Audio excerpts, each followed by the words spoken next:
nicest people, our deals are #1. You'll love Dave's, Minnesota and Red City. We make shopping for your pet fun, fun, fun, fun, fun. We're filming.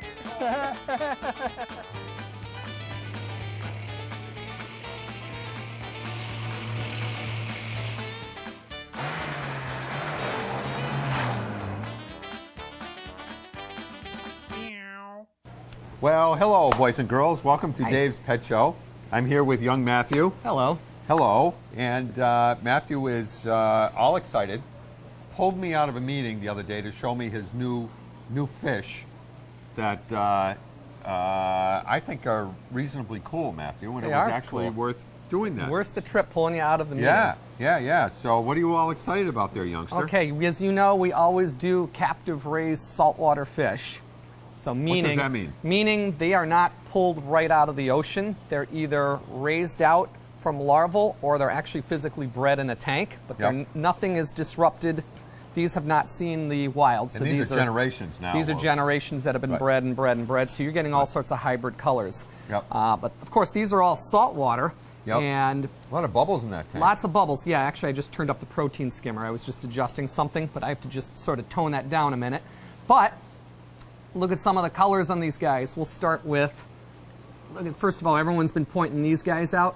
The ones with the black and fins. white ones that look like convicts or something? They look like, those are actually a cardinal fish. That's called a cardinal fish, or a Bengai cardinal fish. Yeah. And they have, I'm going to throw in a joke. You always throw in jokes, so I'm going to throw in one. Drop a piece of food in, and two of them will watch it stand and watch the food hit the bottom. World Series joke. Oh, I get it. Got it. Oh. All right, I tried. I tried. Okay, I tried. I'll leave it to you. But anyway. Folks, I just want to tell you that our writers are on strike. I tried.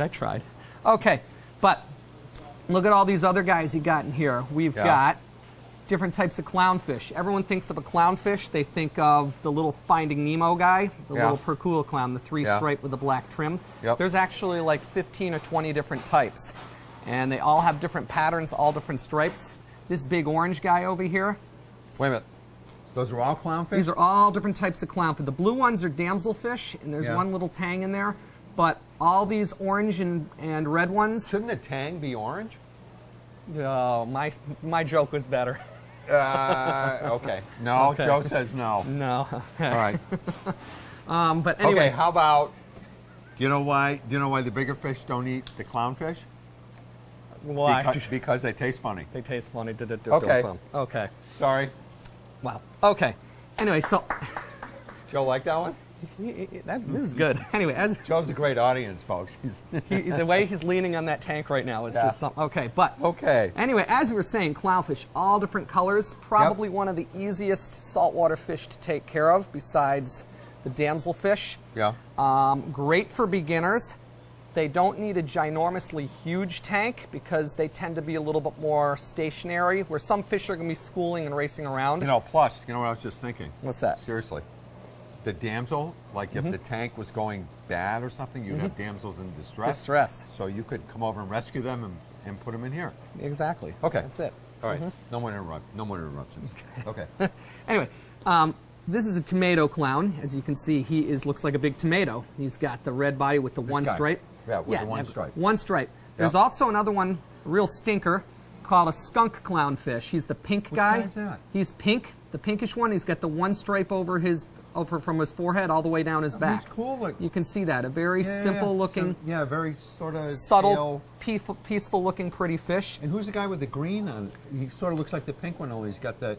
Just this solid green guy? That's just a fish called a chromis. He's not a clownfish. He's actually just more of a small filler fish, but that's also a very peaceful fish too, a good beginner. All of these fish are pretty much beginner level saltwater fish, very easy to take care of. I'm looking, they're not that expensive. No, they're not. I mean, we have some freshwater fish that are 3 times. Hippo tang? Yep, hippo tang, which is Which guy's that? Yeah, one purple guy or blue guy. You can see him going into that hole back there. He's sort of hanging out, but it's in the back. That one with the black, almost like an artist palette. Yeah. Almost looks like an artist thing. Can I tell you something? I remember years ago, before I knew better, when we used to sell saltwater, years ago, saltwater fish. That was a real popular, and Right. And they couldn't breed those guys. They come out. They actually, yep, they larval raise these guys, so they're actually are coming on the scene. Wow. Tangs are coming around.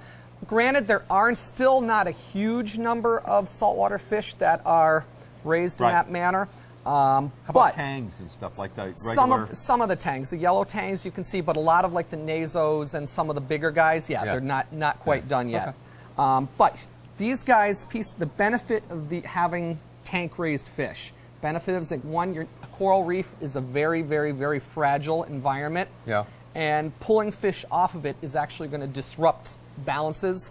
They're going to you might be pulling, if you're pulling all the small clownfish off the reef, one, you're taking away the food for some of the bigger fish. Right. And some of them actually host with anemones as well. So that can cause a lot of damage to the whole ecosystem, the whole balance of everything. These have all been raised in captivity. Do we have enemies? Anemones, we have plenty of enemies, but not too many anemones right now because a lot of those are not raised in captivity yet. We do have some occasionally. So I know that, are cultivated. we had some cultured rock. We did and have stuff, some right? culture. We do have that come when it's available, but like I said, it's still fairly new on the scene. Okay. Okay, but to take care of these, big misconception on saltwater fish is that it's so hard to keep. It's so hard to keep. It's really not. It's really not nowadays. With all the new filters that are on the market, the high-powered filters, the biggest problem way back when was how to keep the water moving, how to keep the waste out of the water.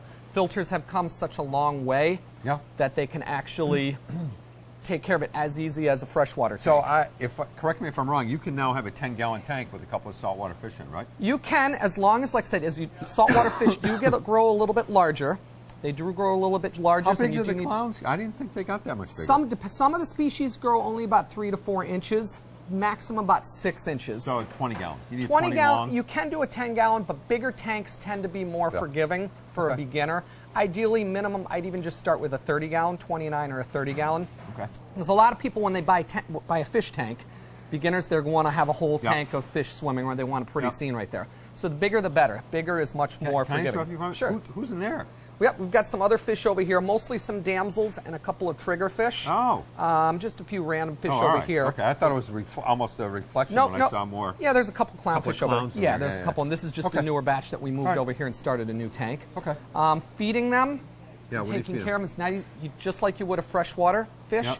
This is an all-natural fish food made by Sarah. A lot of the older, more name brand foods you see this has been dried around yeast. for years. Yes, it's good food. A lot of I won't name brands, but certain foods you have a lot of yeast, wheat gluten, rice. Fish, saltwater fish aren't going to be swimming around on a cornfield eating that.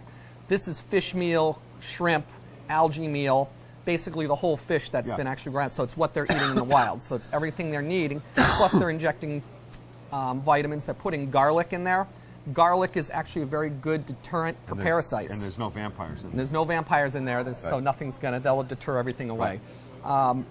Setting up a saltwater tank. Yeah. You want to make sure you have hiding places. They love shelter. Oh my God. This is like 60 pounds. This is like 25 pounds there. Oh. Okay.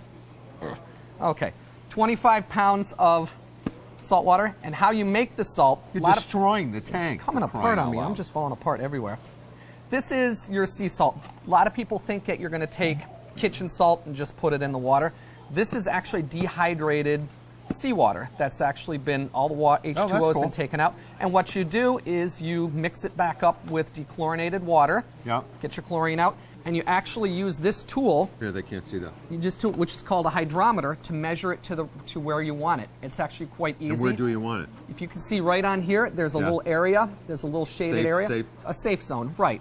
And once you get it to that area, you're good to go. How often does the water change? Depends on the size of the. Do you have to do this? Depends on the size of the tank.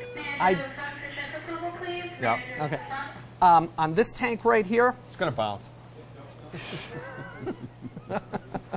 Give me that. There you go. That one's all yours. Partial water changes are very important. A lot of people just top off for evaporation. In time, nitrite does build up. So 1/3 water change on a 30-gallon tank every month.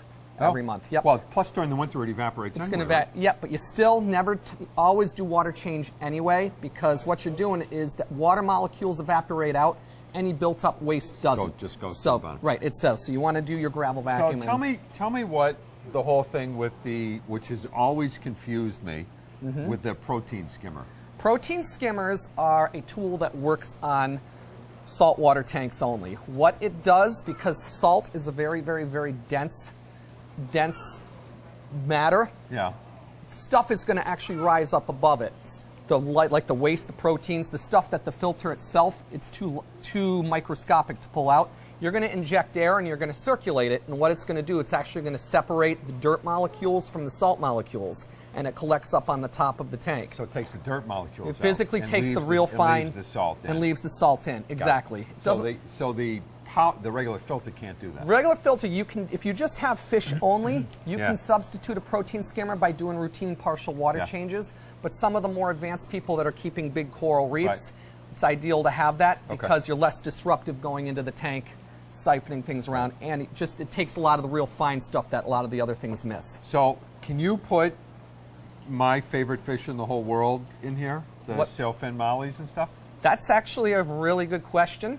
The sailfin molly is a fish that can be acclimated into fresh or salt water. So if you had some big sailfin mollies, you would just very gradually, slowly mix water, put them in like in a 10-gallon tank, and then every day, Oh, right. Change Would a little bit, change a little so bit, what would so it you- take, like 8 years before the... 2 or 3 days, and you should Oh, be all good to right. go. But just Okay. swap it out, and you can gradually. But how about when switch you're it over. first starting up the tank? Aren't mollies a good thing to put in there even before you As long put as they're the- acclimated already to the salt Yeah. water. But yeah, mollies Yeah. are a great fish. Mollies actually are good at grazing hair algae in the tank too. If you get a lot of hair algae, like that filamentous stuff down in the bottom, they do a good job at taking care of that. And plus, it's a pretty fish too. It's a gorgeous pretty easy fish. fish too. Yep, We're getting ours next week, right? it's about a couple hundred of them. Yeah, good. Mm-hmm. All right, well, don't go away, folks. We'll be back in just a moment.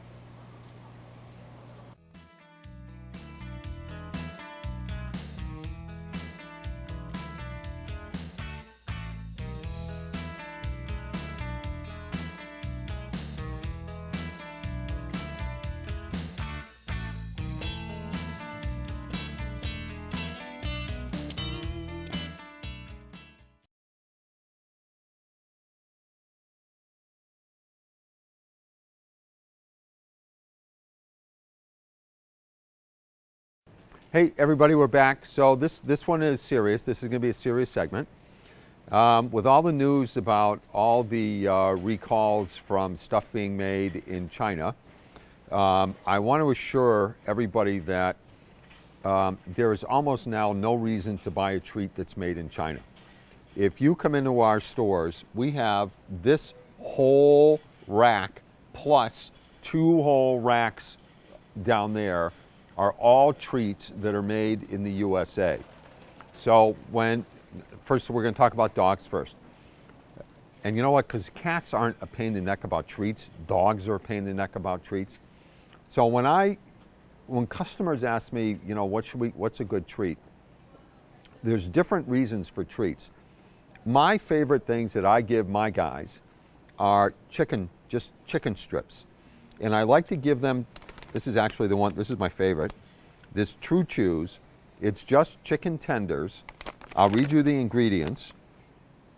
Chicken, vegetable, glycerin, distilled vinegar, salt, natural smoke flavor, paprika, and then mixed tocopherols, which is the preservatives. So they're all natural. They're made in the USA. Actually, Tyson Chicken owns these guys. They sort of cornered the market on chicken.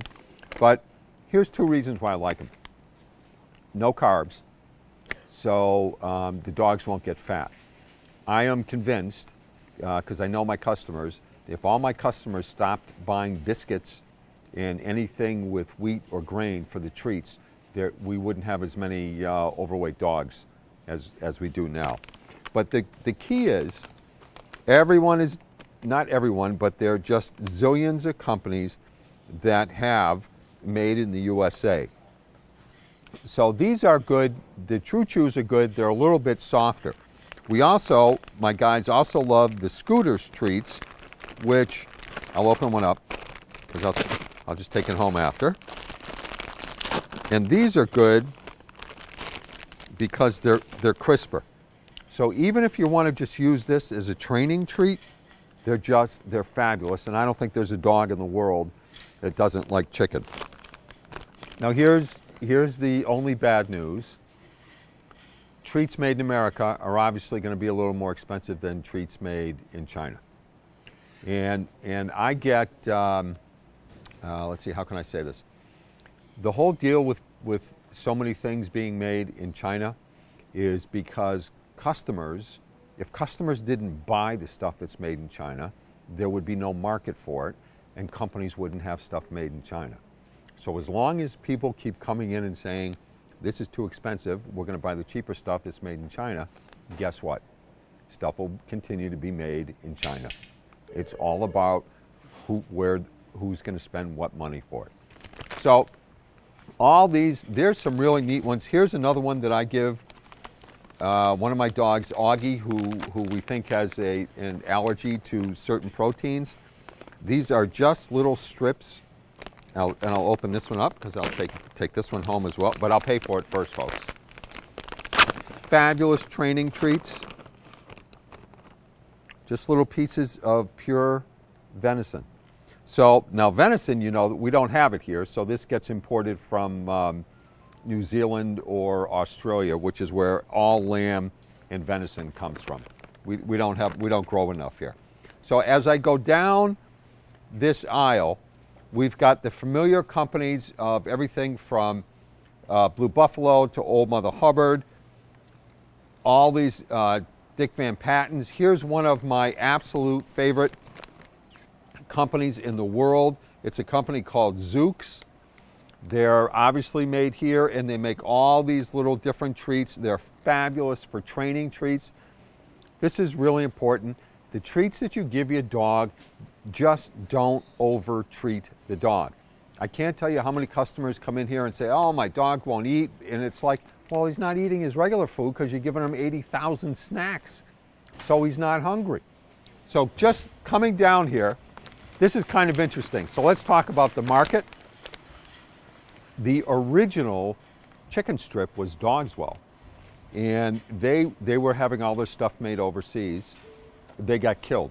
It was all being made in China. So now they came out with all this new stuff that's made right here in the good old US of A. So we're happy to sell them. A few weeks ago, we did a show with the folks from, I talked to you about Spring Naturals. They make treats with real beef. They're just fabulous.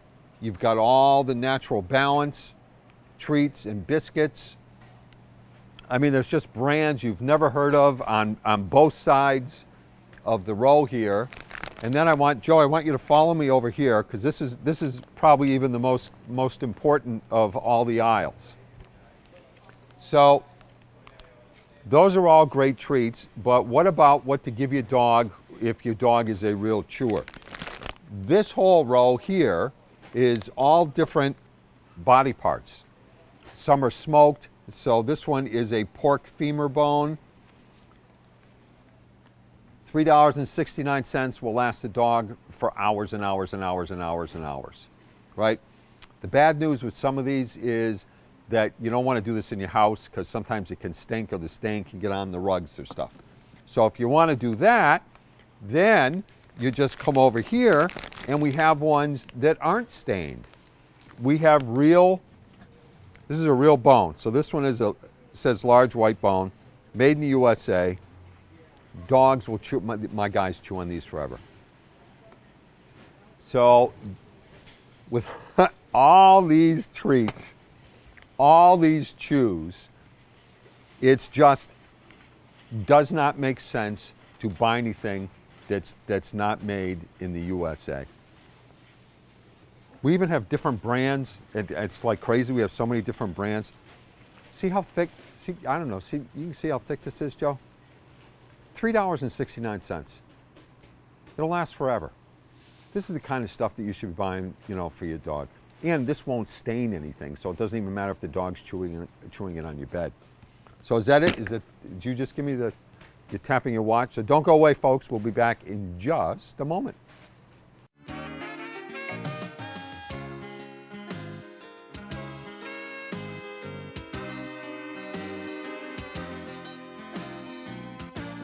crave soda from Pet Food City, yeah.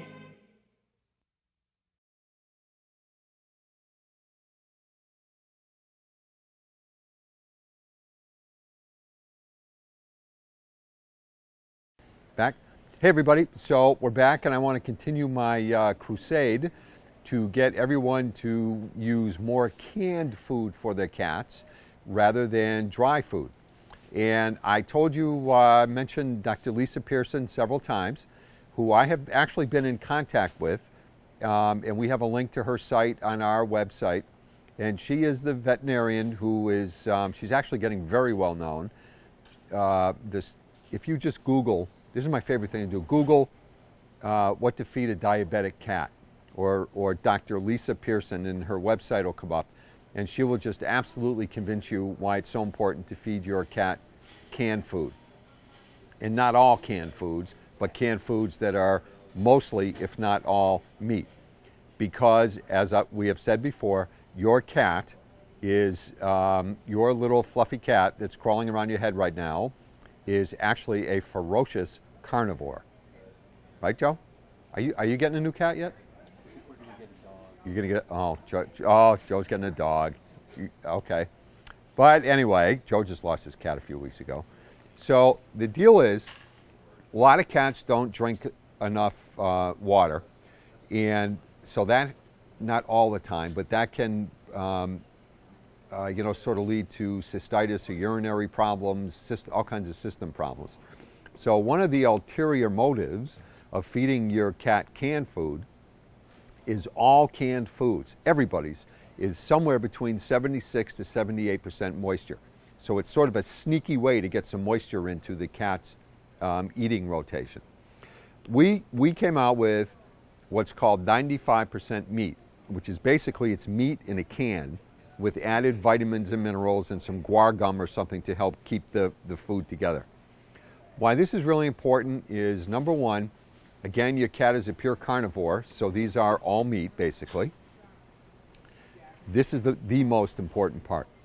Overweight cats are an absolute epidemic, and if your cat is overweight and you're feeding too much dry food, you are contributing to the possibility, a good possibility, of diabetes. Diabetes is almost an epidemic amongst with cats. Dogs as well, but even more so with cats, because so many cats just eat the dry food. So if you can at least cut back on the amount of dry food and add some of the 95 cat food, it's just way better for the cat. So I don't want you to think that I'm the only one that does this. We have a bunch of really high quality, basically meat or almost all meat cans. And here's the best part, they're reasonably priced. You know, you don't have to spend $8 million a can. You know, they're $1.29, $1.39 for a big can. If you just have one cat and you have to give them one can a day, even if you're spending $1.50 a day, anyone here not spend $2.50 or whatever for a cup of coffee at least once or twice a day at Dunkin's, right? The whole reason you got the cat or the dog is to help it thrive because you love it. You really, I'm not preaching, but you owe it to the dog or the cat, or I don't care, the bird or the fish, whatever, to help it thrive, not just to sustain itself. So one of the other foods, actually the food that really I copied, was Evo. Evo, I think, was the first of the all-meat foods on the market. We still sell it. We sell a lot of it. It's made by Natura, and they were the first ones. Evo comes from the evolutionary, I think it's a pretty cool name, evolutionary diet, that this is what animals ate when they were out in the wild. And this is another interesting thing about what animals eat. You notice how so many cat foods are fish flavored? Lions and tigers and fish don't sit on the ocean, banks waiting to pounce on fish, right? You don't usually see them in the jungle. Your cat won't go, they eat land protein. How they got to eat so many fish things is thanks to the tuna industry, canned tuna. That's what they did with all the leftover tuna. some genius marketer said, hey, we'll feed all the tuna and stuff to the cats. Hence, fish-flavored foods became so prevalent. Duh, right? It's like all those body parts I have for the dogs. Somebody said, hey, we're slaughtering zillions of cows a day. What are we doing with all the remnants of the cows or the pigs or whatever? Dog treats. So we even have, we've got, everything from 79 cents to, this is a really interesting product called Applause, which I think, Applause, great title, I think. It's not a complete and balanced diet. It's a topper. So if you want to feed less dry food, you can add some of this cat food on top of the dry food because it's not complete and balanced. And again, what it does is it reduces the amount of carbs that the cat gets, it increases the amount of protein that the cat gets, and it's just worlds better for the cat. It's a huge, huge deal. So how much, do we have a little bit? What do we got left? So one of the other, this is kind of interesting. We have 2 minutes left. So with the 95, and I didn't realize this, I got all excited about why my 95% would also be great for cats with diabetes because there's no carbs in it. And you know how diabetes works. Carbs turn to sugar, sugar level spikes, diabetes. So I hooked up with a very cool veterinarian in Atlanta who she runs a regular practice, but she also has a consulting service to manufacturers. And she's the consultant to some big time manufacturers. And the great guys from Spring Naturals use her when they come out with a new formula or something to go over the formula and make sure it meets all the stuff that it needs to meet. So she agreed to take me on as a client for my food, which I'm very excited about. So I said to her, can I tell everybody that my 95 is great for cats with diabetes? And she said, sometimes. And I said, okay, explain it. She said, diabetes, sometimes you also need a low protein diet as well as no carbs. So when I used to come out and say, if your cat has diabetes, what I would say is, if your cat has diabetes, get a can of this, bring it to your vet, and make sure that your vet is okay with the protein level on it. If your cat does not have diabetes, this is the perfect food for you. Again, no carbs.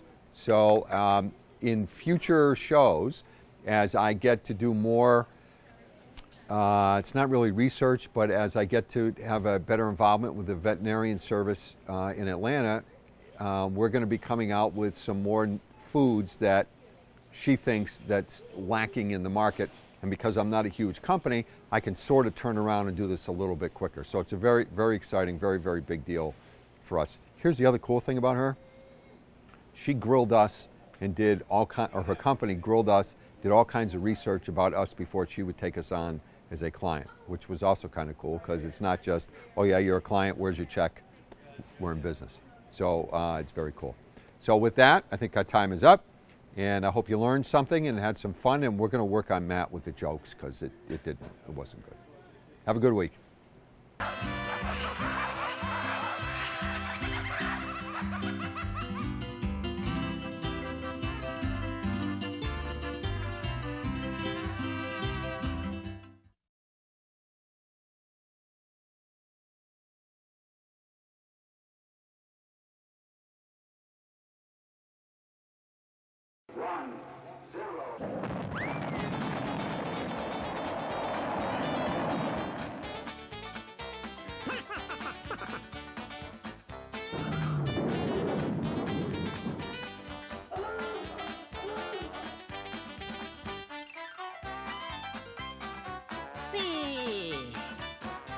Yaha! Hi, fellas. What's up?